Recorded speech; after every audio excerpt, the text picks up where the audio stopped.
Welcome everyone. We're going to give it just a few minutes for folks to join us today, so hold tight. Thanks for being on time.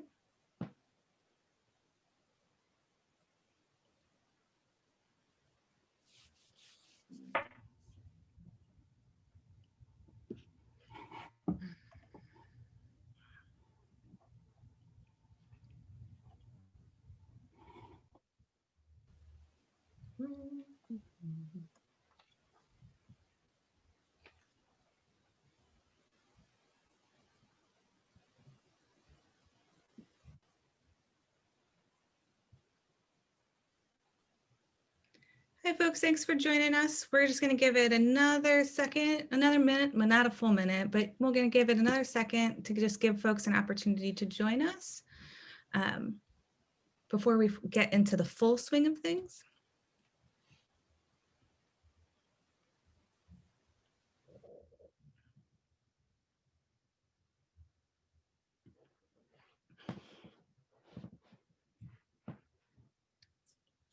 All right, we'll go ahead and get started now. Hello, welcome. Thank you for coming to our fifth webinar series, our fifth webinar in the series, How to Support Employees Through Economic Downturn.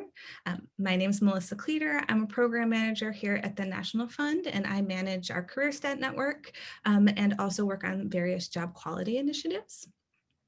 While we're still waiting for folks to join us, if we could skip to the next slide, I'll just run through a little bit of housekeeping. If you are using a phone and a computer, it is incredibly helpful to disconnect your audio from your computer so that we don't get any of that nasty feedback. This slide here just walks you through how you can do that. And in addition, we appreciate you muting your lines as well if you haven't already. Next slide, please. And here's a high-level overview of today's agenda. As by way of welcome, if you could please type your name, your organization, and where you're calling from into the chat to say hello to your colleagues, and it gives us a great sense of who's on the call from around the country. And then the crux of what we're covering today is about how employers can help support workers' financial wellness. Investing in workers is good business because stable workers are good business. And we know the stats of how many neighbors struggle to pay bills and are unable to save for unexpected expenses, much less save for retirement. We also know that COVID-19 has only exacerbated financial insecurity, particularly for people of color and women. And while supporting financial wellness of employees is a clear competitive advantage from increased employee engagement, higher retention rates, and even in terms of things like better patient experience and better safety outcomes. But many employers are unsure where to start with that or what would be most useful to their workers. Next slide. Luckily, we have a fantastic panel of speakers who are going to address that very issue. We'll start off hearing from Michaela Romero and Ellen Frank Miller, who will introduce a new tool to guide employers on developing a financial wellness strategy. And then we're going to hear about some work that's happening on the ground. So Cynthia Patterson at Atrium Health in Charlotte, North Carolina, will tell us about their campaign to boost savings specifically among environmental service workers. And then Megan Durso from Center State CEO, the Syracuse Chamber of Commerce, as well as a National Fund site, is going to talk about how they support their employer partner, Loretto, which is a long-term care facility, to offer multiple financial wellness programs. If you recall in the invitation, we had planned to have joint presenters of both Megan and a representative from Loretto to join us, but unfortunately, the folks from Loretto got called into COVID testing responsibilities. And of course, this crowd obviously understands that, and we will miss Loretto staff on the call, but I know that Megan's going to do a great job carrying the torch and sharing their information. So next slide, before I turn it over to our great presenters, we just have two quick poll questions. And the first one is, does your organization currently offer financial wellness programs? And so we have a couple of options here. Yes, and it is going well. Yes, but there's some room for improvement. no, but planning to soon, and no, but we don't really have any plans to start. And then if you're unsure, that's an option too. And this just gives us a little sense of where folks on the call might be.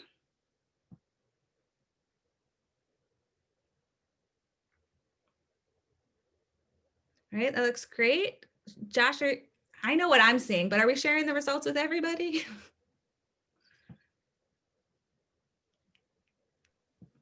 Give it another 10 seconds or so for people to vote. Okay. And share the results. And it looks like the majority that we have right here are doing something, but there's some room for improvement, which is great and exciting because hopefully this tool and what we talk about today will really help move towards some of those improvements. And then there's just a few other across the board. So thank you for that. And I think we can close out that poll. And then our second question is really around the size of your organization. And this is just out of curiosity. We recognize that the size of an organization can impact the ability to offer these types of programs. And so we're just curious about where folks on the line might be in terms of organizational size.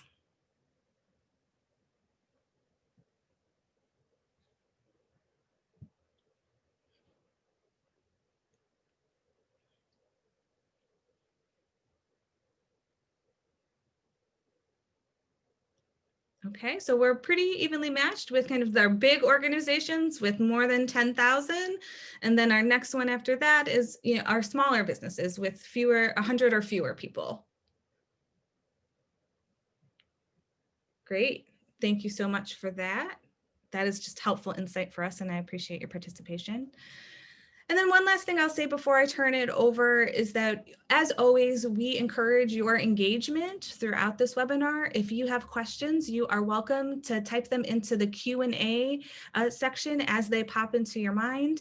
We might hold off and answer them in a little bit or at the end, but we are definitely always trying to get to those questions. So it just depends on kind of the flow of the overall webinar, but definitely please throughout add your questions there. And then if you have color commentary, we love to see that in the chat as well, right? So being engaged is something we absolutely encourage you to do. And so without any, you guys can stop listening to me and I will turn it over to Mikaela. Thanks, Melissa, and hi everyone on the webinar. I'm happy to start moving us into the material, starting with first kind of backing up and seeing how financial wellness and financial stability are related to multiple characteristics of a frontline job. And they're also related to many options we have for investing in or supporting the frontline workforce. The two types, I call them the obvious ones and the less obvious, but just as impactful. Not very technical terms, but I figure with pictures and shapes on the next slide, we should start, it should start to come alive for us. So if we could move to that next slide. I highlighted some practices and programs that are more obviously tied to finances. Those are indicated by the red circles. We might just like jump to these and kind of more automatically identify like, that's related to financial wellness and stability. But I thought I'd highlight, let's not forget that there's others that don't involve an explicit financial tool or resource, but there's still, they still have a direct effect on employee finances or the ability to stay employed, to earn income, meet day-to-day and month-to-month living needs, and maybe go beyond into savings, planning ahead, etc.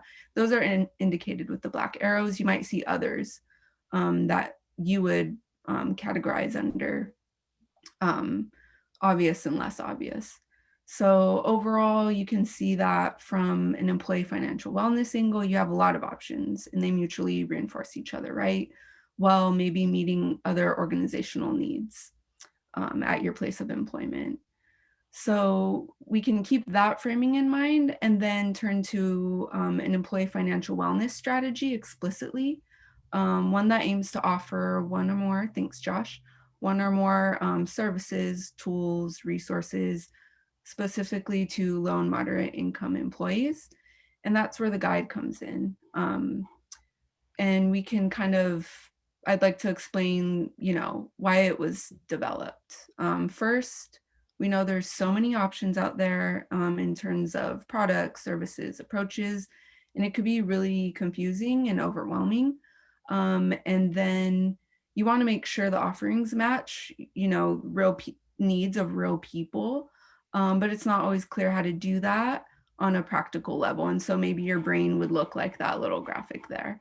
And so as we move to the next slide, you'll start to see how we try to address those barriers. And so the guide offers solutions to those barriers while offering other practical advice and information. Alan is going to go into the guide, show the details of that, but I'm just going to introduce some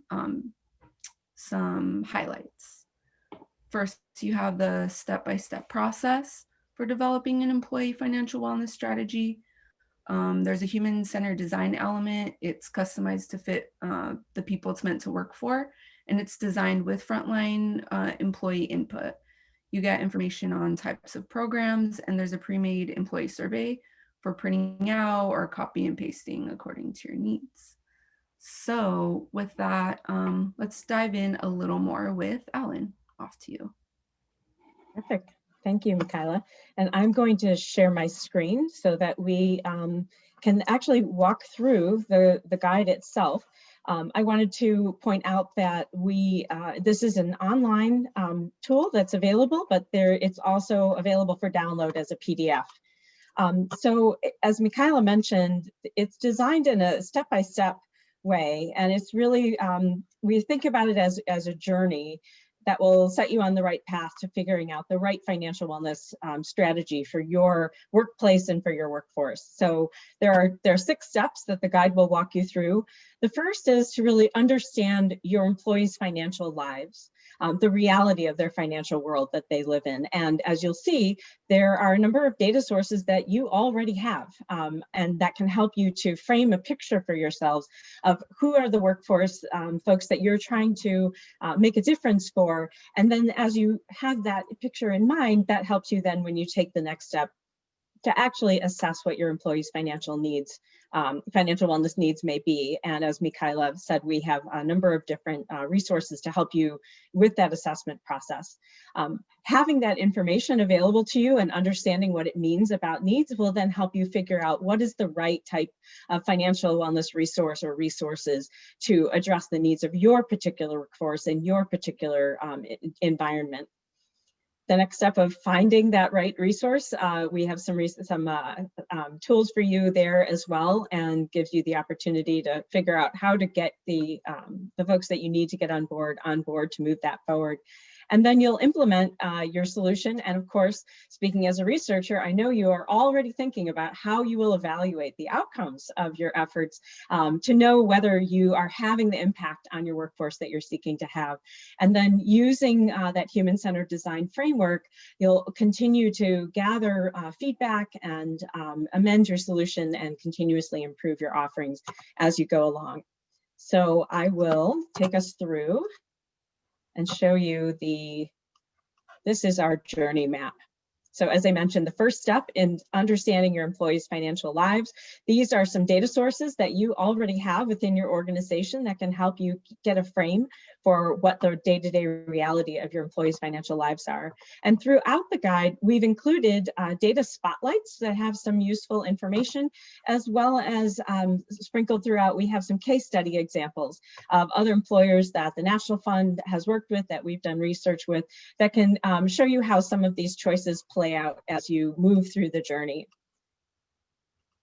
So having that picture of what your employees' financial lives are like, the next step would be to assess what your financial wellness needs of your workforce are. And as Michaela mentioned, we have created a short survey. It's 8 to 10 questions that many of them are developed from our own proprietary research, others from well-validated public resources that you can certainly use as a hard copy, or you can easily translate these into a tool like SurveyMonkey or incorporate into any kind of current process that you have for gathering feedback from your employees. And each of these questions very concisely examines different aspects of people's financial well-being. And we've created an interpretation guide that walks you through question by question, looking at, what are the specifics that the question is getting at, and how you can understand the results when you have received them from your survey to help inform the next step on your financial journey, which is then to determine what the right solution is for you and for your workforce. So in order to take what you know about your employees' needs and match it to the right type of program, we've created this matrix of financial wellness programs and organized it based on the model that was developed by the Financial Health Network that describes, what does it look like to be financially healthy? So we all go through the world and we spend money, we save, we borrow, and we plan. And in each of these 4 areas, we do activities that when we are financially healthy, we can, for example, spend less than our income. We have liquid savings. We have a sustainable debt load and a prime credit score. So as you have identified what your particular workforce's needs are around improving their financial well-being, you can identify the need, and then on the left-hand side here, we've listed out a range of different types of financial wellness programs that employers are offering that can then help you align what your goals are with potential solutions. So let's say that your needs assessment suggests that your employees are really struggling to manage their debt loads. And as you can see here, there are a range of different financial wellness programs that address the issue of having a sustainable debt load. So for example, small dollar loans. Some employers offer these directly to employees. And as you can see from the symbol here, those types of programs have a direct influence on helping employees to maintain a sustainable debt load. Other solutions, like, for example, financial education, have more of an indirect influence on helping people to maintain a sustainable debt load. But this should give you sort of a sense of the range of potential programs that you can examine and compare to what your organizational priorities are and what your employees' needs are, and move you on to that next step of finding the right kind of program that will be the right match for you and for your workforce. We have partnered with Prosperity Now, which is a nonprofit based in DC, and they maintain this workplace financial wellness services directory. So these are not recommended programs. It's more of a clearinghouse for a wide range of providers that, for example, offer debt management services or savings products, et cetera. So that's one place that you can go to begin to get a sense of what kinds of solutions are out there and to explore what might be the right fit for your organization and your employees' needs. So having made the decision on the kind of program that you will plan to use, you will be ready to launch it, and we have some tips here for you. And of course, you will be getting ready at the very beginning of your launch to measure the success. And we've included some questions here for you to think about as you're thinking through how you'll measure that. So for example, if your program worked out exactly as you hoped, what would it look like? What would you see among your employees? How do you measure utilization? How will you continue to get feedback from your employees as you go through? And that will then enable you to continuously improve your offerings and to modify, what you're using, what you're offering according to what your employees are actually using and what their needs are. So with that, I will stop the screen share, but I just wanted to, to point out, as I said, this is an online resource that can walk you through, but if you do have the need to share with others in your organization, there's a link right here to a PDF of the guide that you can download and send as well. So with that, I will turn it back to Melissa. Great. Thank you so much, Ellen and Michaela. Really appreciate that walkthrough and overview of the guide. And now if we can pop our slides back up, and I will turn it over to Cynthia to take the reins and tell us a little bit about Atrium's programming. Sure. Thank you, Melissa. I am so excited to talk about this. I love the guide. I think it's wonderful. And I've chosen an example of how we use the steps to target a specific part of our population and try to help them become more financially healthy. We knew that this particular population in environmental services were among our lowest paid teammates in the organization and live in the greater Charlotte area, which is very expensive, unfortunately. We've had a tough time with affordable housing in the area. So we know that someone who's making $30,000 or less struggles on a daily basis just with their regular monthly bills. We were concerned that because of that, they were not taking the best advantage of our plans, retirement and otherwise. So we wanted to do a little more digging and assess exactly how their usage looked.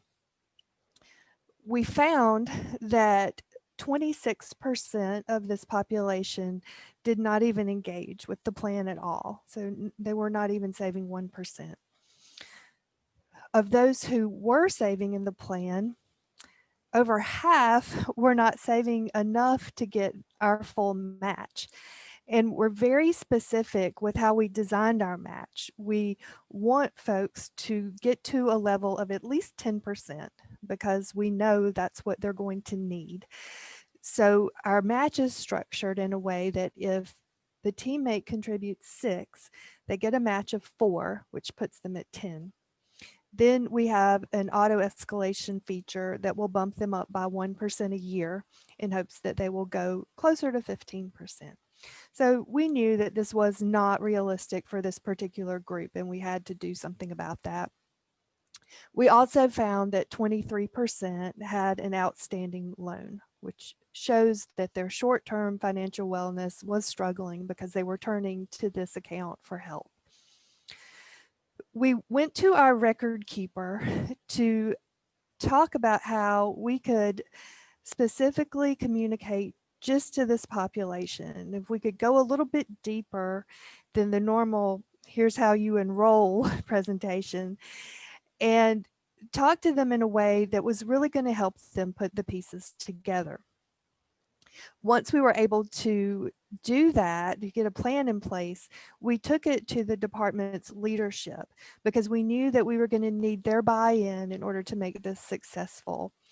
Unfortunately, we're a large organization, as Melissa talked about in the beginning. It can be difficult when you have more than 10,000 employees to coordinate in-person meetings. So we knew that we would have to plug in to what worked for them so that we could justify taking them off their daily jobs, get in front of them and do it in a way that would meet all shifts on all days and get everybody the same information in the same way.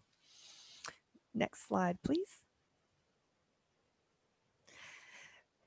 Once we got past that initial point, we were then able to dig a little bit deeper into the data and to slice and dice it in many ways to very specifically understand how we needed to communicate to these folks. Again, the average contribution rate was under 4%. Average teammate age was 45, which was really disturbing because these are folks who should be mid-career even and did not have enough money in the account to generate enough returns to keep them going until they got to retirement age.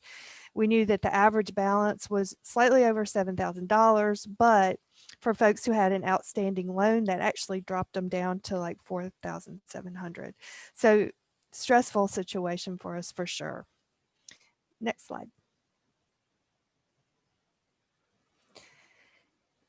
Once we felt good about the data and we knew how to communicate to hit on the pain points, we linked into the existing methods of communication that the leadership had. Then I think one of the best things we did was we asked leadership to help us identify folks who could serve as retirement champions.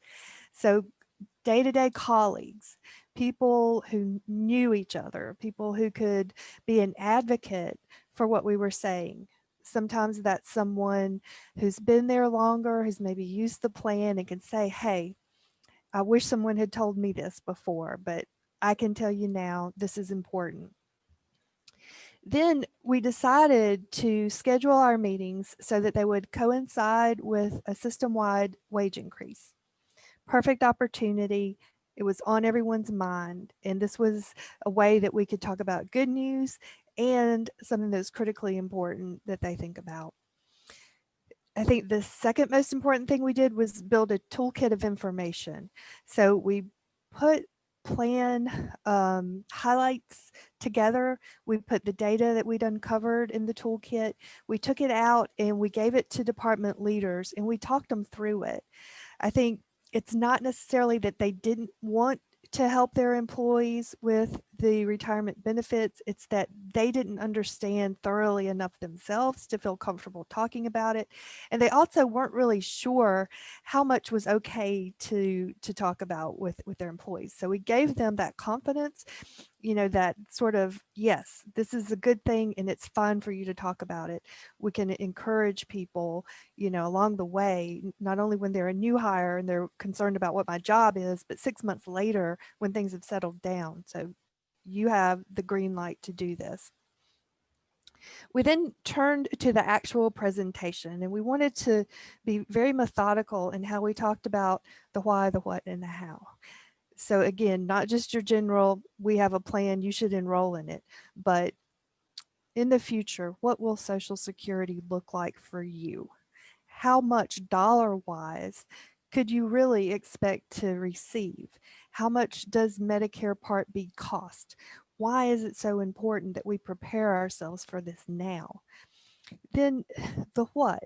Yes, we would like for you to start to save in the plan if you're not.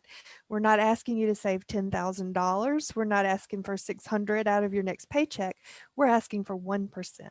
How much is 1%? We had charts that showed if you make this much per pay period, 1% is $12. So kind of break it down and make it a message that's friendlier and easier to work with. We're talking about going through the drive-through and, you know, getting the meal for you and your child. This is $12. So make it easier to visualize. And then we talked about how over time, it's a matter of increasing by 1%.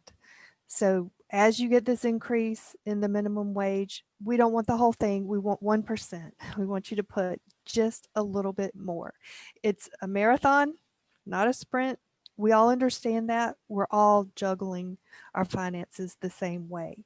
So the idea was to create more awareness, not to lecture, but to seek understanding. We also talked about rules related to distributions. There's a lot of misunderstanding about, you know, my cousin did this plan and when he had an emergency, he couldn't have his money. Why is that? So we talked about that. It's not a Christmas fund. This is for your long-term financial health. Next slide, please. And we were thrilled with the initial results. We got to, or we have now gotten to a participation rate of 95%, which I don't think we ever thought would be achievable. So thrilled at that. You can see from the average contribution rate, we haven't gotten people up to 6 yet, but we've gotten them closer. We have more participants receiving the full match, which is our goal for the whole organization. And the loan rate fluctuates, but it has started to go down.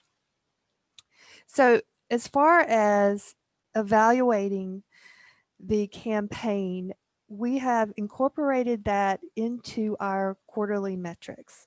We measure this population separately.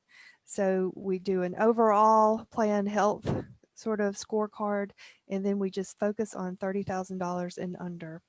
We look for trends. We track them closely. We offer individual counseling once a month. We engaged our HSA provider so that we could reach more people. So it's not just the 401k provider who's helping us with it anymore. And both of those vendors are able to talk about short-term savings more. I think the pandemic really brought to light just how much help people need with short-term savings. And it kind of made us aware that our message needs to be about 50-50, short-term healthy habits and future savings. So our vendors help us with that through our individual appointments that we do once a month. We've got on-demand webinars that support a lot of what we talked about, knowing that we have turnover, not only in these jobs, but in all of them. And so we've got on-demand resources that back the message. And we continue to reach out to leadership so that we can make sure that things are on track. And if we need to come out and do other meetings, we'll do that again. All right, so I'll give it back to you, Melissa.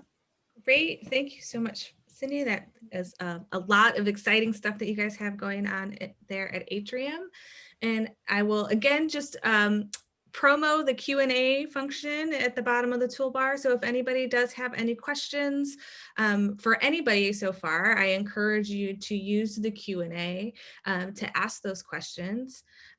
But in the meantime, while you guys are all thinking about the questions that are burning for you that you would like to know more about, I'm going to turn it over to Megan to take us through. So if we could hit the next slide, and then she will take over.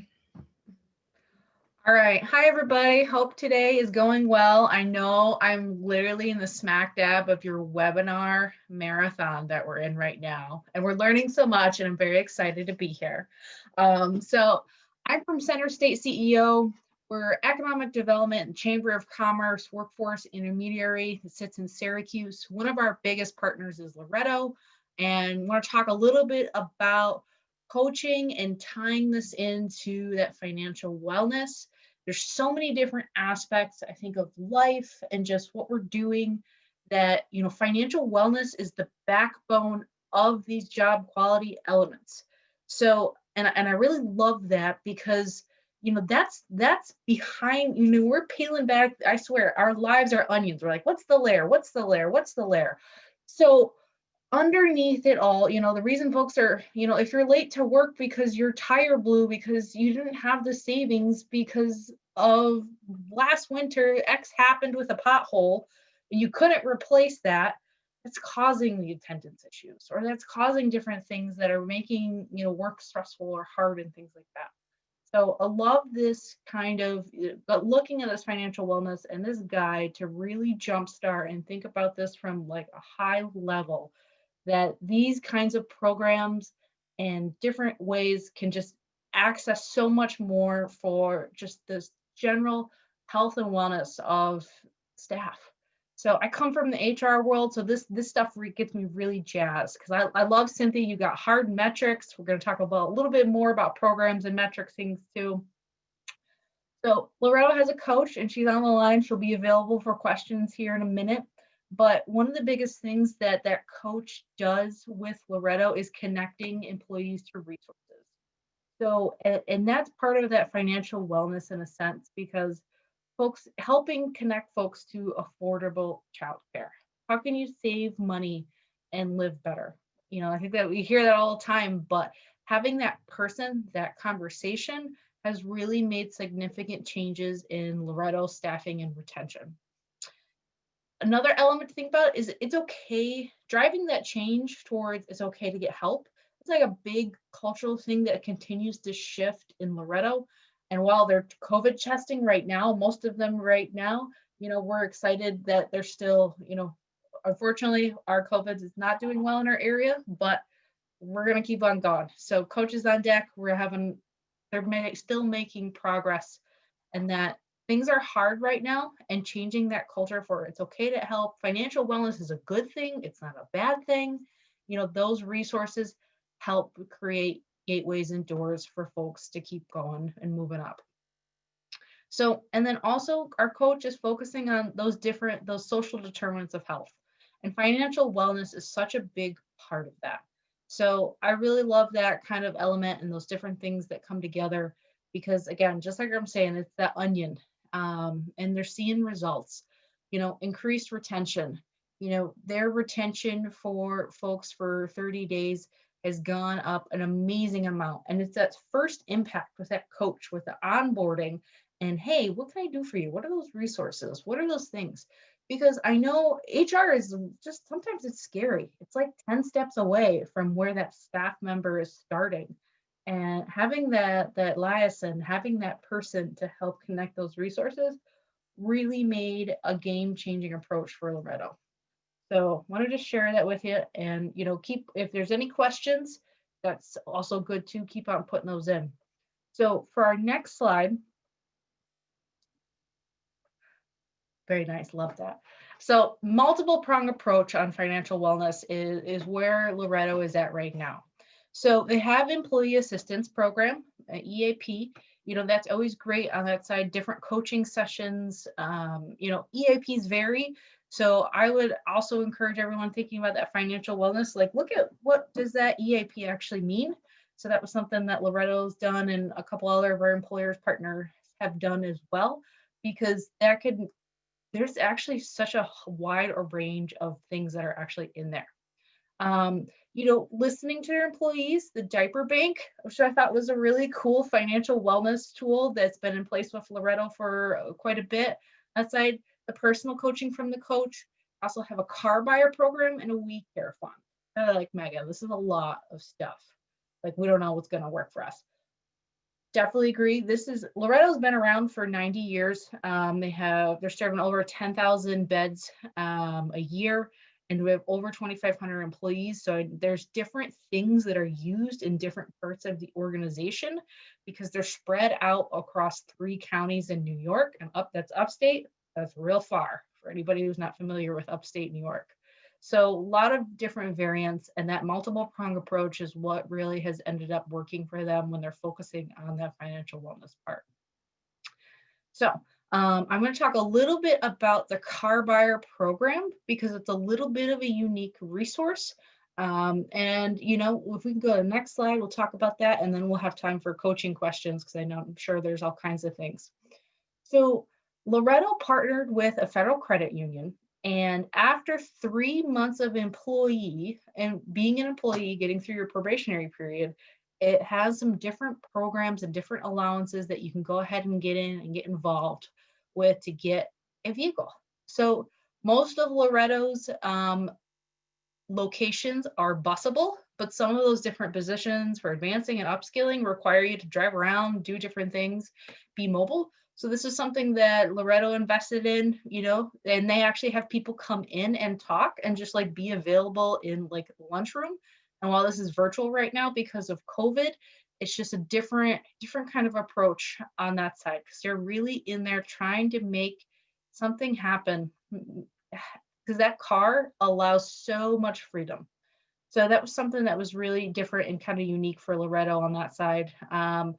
Continuing to do it over the past 3 years, they've had 60 successful autos purchased. We've had different things that happen with the program, and they're actually continuing to flush it out and keep looking at different elements of it. And I'll also mention, just for Syracuse as a whole, so yesterday we actually had an employee car access roundtable with a bunch of employers in our area, all driving towards financial wellness, because we're seeing this across industries, not only in healthcare, but actually all over the place. So still big focus on healthcare, but this is just becoming such a hot topic.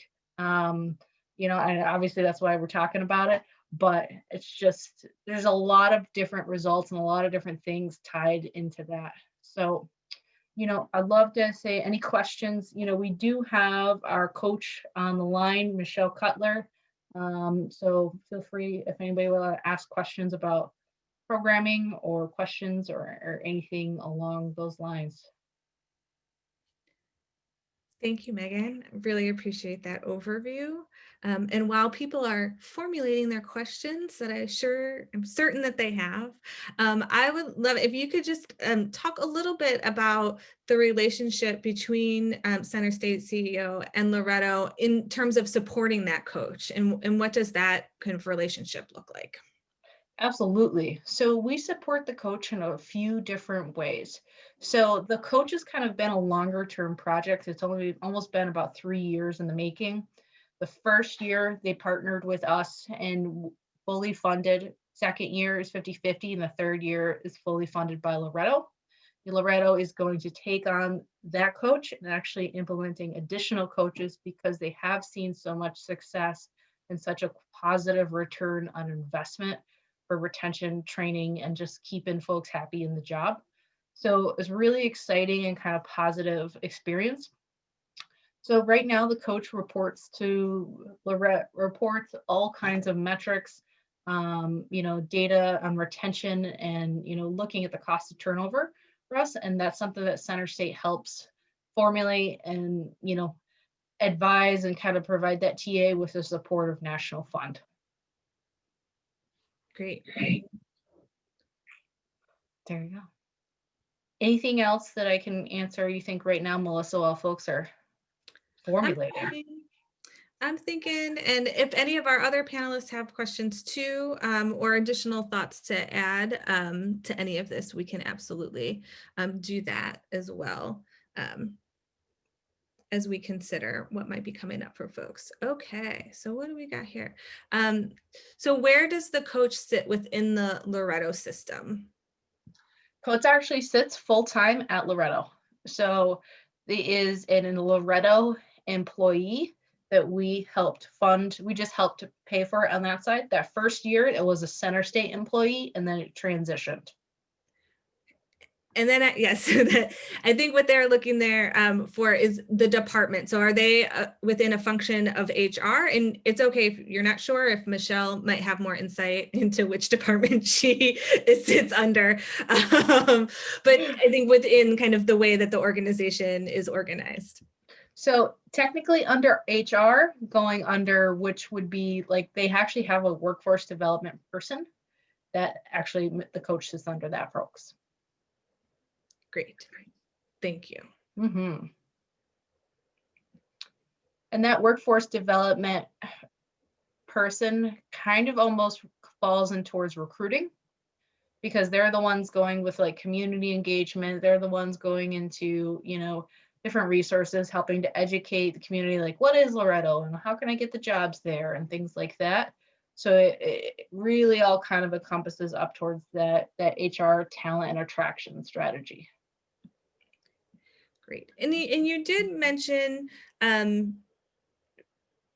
that Loretto's retention rates in those first 30 days have improved. Do you have specifics, numbers to be able to share on that? Yeah, sure. Hang on 1 second. We are a data savvy crew here in CareerSTAT. We like to get into the details and to know some of those numbers. So if you have them available, I'm certain that people would love to hear them. Absolutely. I want to make sure I give you the exact percentage because it's going to be in my lovely report here for Kyla here in a couple days. So that's exciting anyways.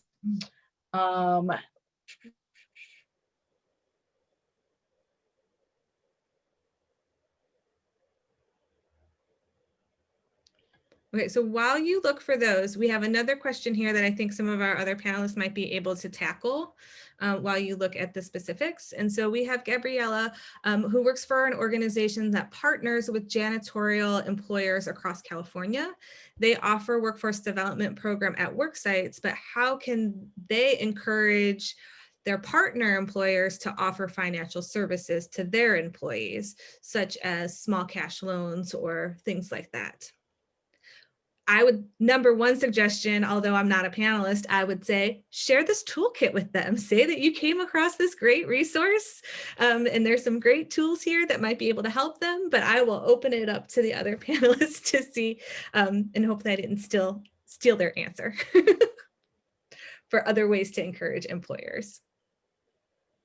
I would focus on some of the things that we mentioned in the beginning about how financial wellness really impacts a person's overall health, and that the constant stress and worry can start to take a toll. And you can see this manifest itself with headaches, not sleeping well, missing work, leaving, being on the phone with bill collectors, and maybe stress that, I don't know what kind of benefits they may or may not have, but if you want the folks that you're bringing in to use the benefits that you're offering. For example, high deductible health plans. Well, we didn't have a lot of uptake on that because people didn't like the idea of having to meet such a high deductible, and they didn't understand the HSA. If we really want to guide behavior, we have to put the steps in place for folks to understand it and to get there. So how we help them use these benefits, and how over a long period of time, the employer will start to see some of the numbers look a little bit better when we start to help them with their overall health. Thank you.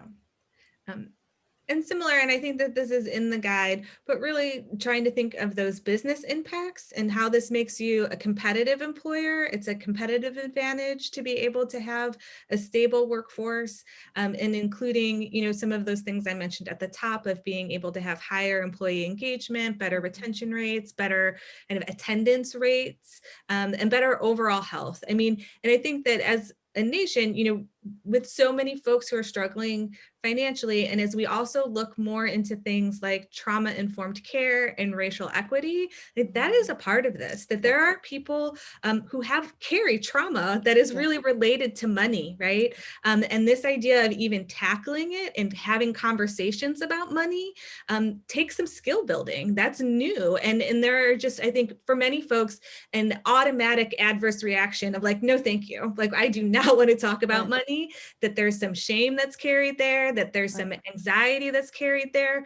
So really thinking in those full contexts of how that impacts the employee and the ability for them to be able to do that job. And then what does that mean for the employer and their ability to attract top talent and be able to have a successful business, and kind of connecting to those 2 points of both why this is good business sense for you as an employer, and also kind of that personal touch of like, this is the right thing to do for people, tends to be able to get folks like, in my experience, that there's been employers who are, thinking in either one of those. And so I like to do the tag team approach so that I kind of get either one, right? Which message resonates with them. So I give them kind of the 1-2 punch on that. And Melissa, what's so great about the guide is that it has the survey questions there, and just doing the survey makes your teammates feel heard. And that can be a big step toward gaining that trust and the long-term commitment from the folks that you want to do what's best for them. Yes, absolutely. Okay, I think Megan might be ready to share some of those numbers. Love it. Yes, thanks, Melissa. So just an example, so 30-day retention increased by 24%. We tracked that over the past 6 months. And that's just really, when folks are getting started in onboarding, you see that, life happens. And then they're not used to the change, they're not used to the schedule, not used to things like that. And, drop off happens, not coming back to training or something like that. So the coach has been able to get in really quickly to be able to just address and make sure that onboarding experience, that getting into the job is just smoother and better. And just having those access to the resources right away. EAP, you need something, get in there. Let's do it, right away. Let's talk about, how can we reduce your childcare expenses? How can we make sure food stability happens? So just that whole financial backing of everything has just made such a big difference for Loretto. Great, thank you. And then I see, Ellen, you popped in another resource here in the chat. Would you like to just tell folks a little bit about what that is? Sure. I think that the sort of ongoing question about how to engage employers, or how to make the case to your leadership that these are steps worth taking. The conversation has really been elevated by the COVID-19 pandemic, as we see so much financial vulnerability, and there have been efforts that are ongoing to really raise the profile of the importance of encouraging, supporting employees' financial security. Just Capital is an organization that has been banging the drum about what they refer to as stakeholder capitalism.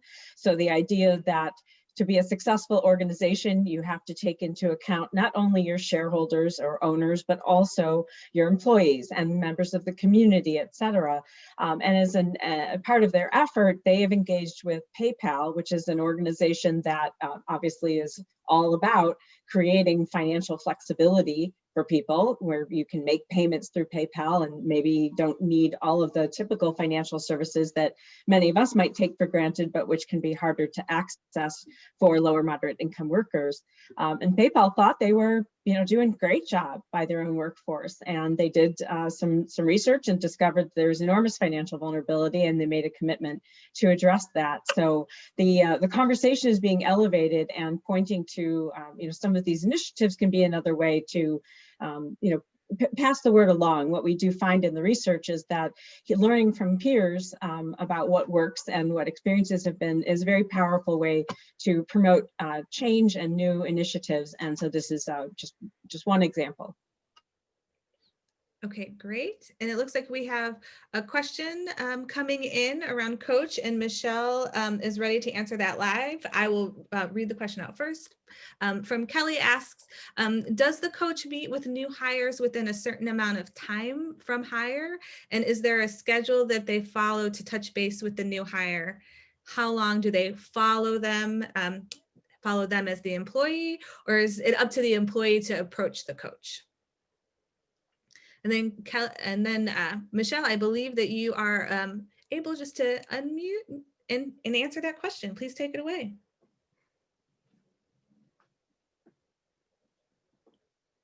Maybe connecting to audio. So she's coming. I see it. That tells me. And then if just unmute.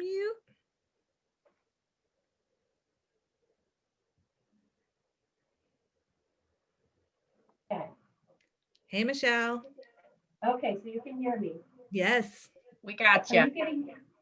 you getting an echo? Because I am. A little bit, but I think not. Let's see if you can start answering, and then I'll interrupt you if it's that we can't actually understand you. That sounds good. So there's a lot of different ways that I'm talking with the new employees. Okay, now you're a little bit far away, Kelly. I mean, I keep seeing Kelly on my screen. Michelle, if you could come a little bit closer, you are a little bit harder to hear. Okay, is this better? Or is it an echo? Yeah, I think it's not better. So I don't know Okay. if Megan has some input to offer here while we try and get your audio. I'll also type in. Sure, I'll take care of it, Michelle. Don't worry. So Michelle touches base in quite a few different ways. It depends a lot on kind of the incoming size of hires that are coming in as well. Sometimes it goes right away to like meeting them, one-on-one after they go through initial onboarding and things like that, as well as a whole number of surveys. So Michelle does a survey like in the beginning, within 2 weeks. There's a 30-day check-in, a 60-day check-in, a 90-day check-in. And there's a couple other check-ins kind of depending on the role. So Michelle's even started to specify a little bit like, environmental needs a little bit more help, or, so we're going to check in a little bit more on those folks. So currently Michelle is working with over 393 participants. So she's got really strong Excel skills. So I praise Michelle and the Excel skills there to find everybody. So I hope that answers, Kelly. Let me know if you any follow-up too. Great, thank you. And if we could just go to the next slide, as we're close to wrapping up. As always, I like to just do a moment of reflection and to hear from folks who've been listening in. Was there one thing you heard today that resonated with you or sparked a new idea for you all? I would love a little bit of that feedback. And you can type that in the chat while I just run us through some closing information as well. So first, I would also love it if you all could just join me in thanking our panelists for taking time out today to be able to share this information and knowledge with us all today. I like to do, oh, we don't have them here. I was going to just do a little emoticon clapping and asking us to clap, but I think I'm in the wrong meeting setting for that to happen. So just please, thank you all so much for joining.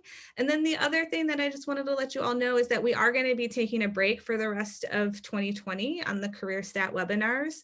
We had initially planned to go into December, but if COVID rates are skyrocketing across the country and folks have so much on their plate, and then you add in the holidays, which are typically hectic already, we just felt like we will take that time to do some preparation and thinking about what 2021 might bring, but cede that hour back to you all.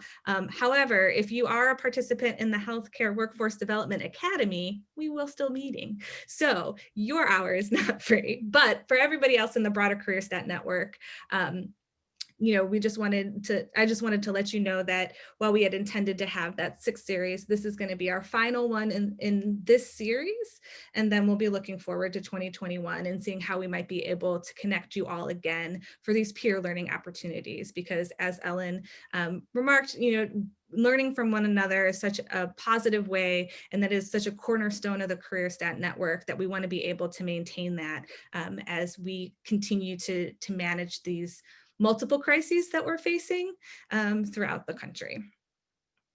So I will pause it there and just give one more kind of round of applause for everybody. We got some great things coming in from the chat. So thank you guys so much for sharing, what resonated with you. We really appreciate that.